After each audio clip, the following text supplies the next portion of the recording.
క్రీస్తునందు ప్రియమైన సహోదరి సహోదరులకు ప్రభువైన యేసుక్రీస్తు వారి దివ్య నామమున శుభాలు. నూతన జీవిత అనుదిన దైవ ధ్యానము. ఆర్థిక అక్షరాస్యత యొక్క శాస్త్రీయ సూత్రాలు. ప్రసంగి గ్రంథము 11వ అధ్యాయము 1-2 వచనాలు. నీ ఆహారమును నీళ్ల మీద వేయము, చాలా దినములైన తరువాత అది నీకు కనబడును. 7గురికిని 8 భాగము పంచిపెట్టుము. భూమి మీద ఏమి కీడు జరుగునో నీవెరుగవు. ఆర్థిక అక్షరాస్యత అనేది వ్యక్తిగత ఆర్థిక నిర్వహణ, బడ్జెటింగ్ మరియు పెట్టుబడితో సహా వివిధ ఆర్థిక నైపుణ్యాలను అర్థం చేసుకోవటము మరియు సమర్థవంతంగా ఉపయోగించటము మరియు డబ్బు సంపాదించటము, నిర్వహించటము మరియు గుణించగల సామర్థ్యం. దీన్ని చేయటానికి నైపుణ్యాల గల పరిజ్ఞానము అవసరము మరియు ఆర్థిక అంశాలు, నిబంధనలు మరియు వాటిపై పరపతిని అర్థం చేసుకోగలడము అవసరము. డబ్బు ఎలా ఉపయోగపడుతుందో మరియు మన ఆర్థిక లక్ష్యాల నెరవేర్పులోని జ్ఞానాన్ని ఎలా ఉపయోగించాలో తెలుసుకోవటం చాలా ముఖ్యము. చాలామంది క్రైస్తవ విశ్వాసులకు ఆర్థిక అక్షరాస్యత ఒక సమస్యగా కానీ లేక చాలా ముఖ్యమైనది కాదు అని అనుకుంటారు. ఆధ్యాత్మికత మరియు సంపద సముపార్జన పరస్పర విరుద్ధమని వారు భావిస్తారు. అంటే మనము ఒకే సమయంలో పవిత్రంగా మరియు ధనవంతులుగా ఉండలేమని భావిస్తుంటారు. అయితే ఏ క్రైస్తవ విశ్వాసికైనా అది పెద్ద తప్పు అని అనుభవం రుజువు చేస్తుంది.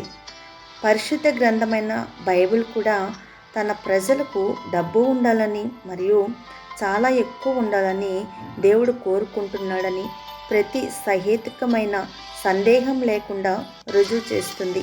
కీర్తనల గ్రంథము 35వ అధ్యాయము 27వ వచనము. అతను కోరుకొని ద్రవ్యము మన వద్ద ఉండాలని దీని అర్థము.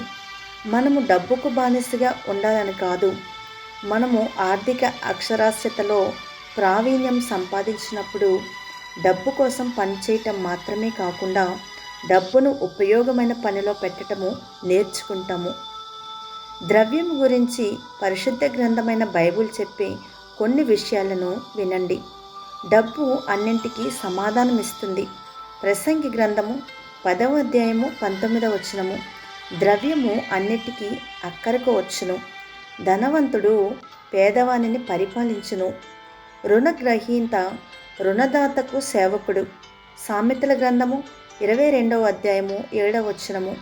కాబట్టి క్రీస్తు మనలను విడిపించిన స్వాతంత్రంలో స్థిరంగా నిలబడండి మరియు బానిసత్వపు కాడితో మళ్ళీ చిక్కుకోకండి. గలతీలకు రాసిన పత్రిక 5వ అధ్యాయము 1వ వచనము. సర్వశక్తిమంతుడైన ప్రభువైన దేవుడు మరియు పరిశుద్ధ గ్రంథమైన బైబిల్ డబ్బుకు ఎంత ప్రాముఖ్యతనిస్తాడో మనము చూడవచ్చు. జకర్యా గ్రంథము 1వ అధ్యాయము 17వ వచనంలో, నీవు ఇంకను ప్రకటన చేయవలసినదేమనగా, ఇక నా పట్టణములు భాగ్యముతో మరి ఎక్కువగా నింపబడును. ఇంకను యెహోవా సియోనును ఓదార్చును, యెరూషలేమును ఆయన ఇకను కోరుకొనును.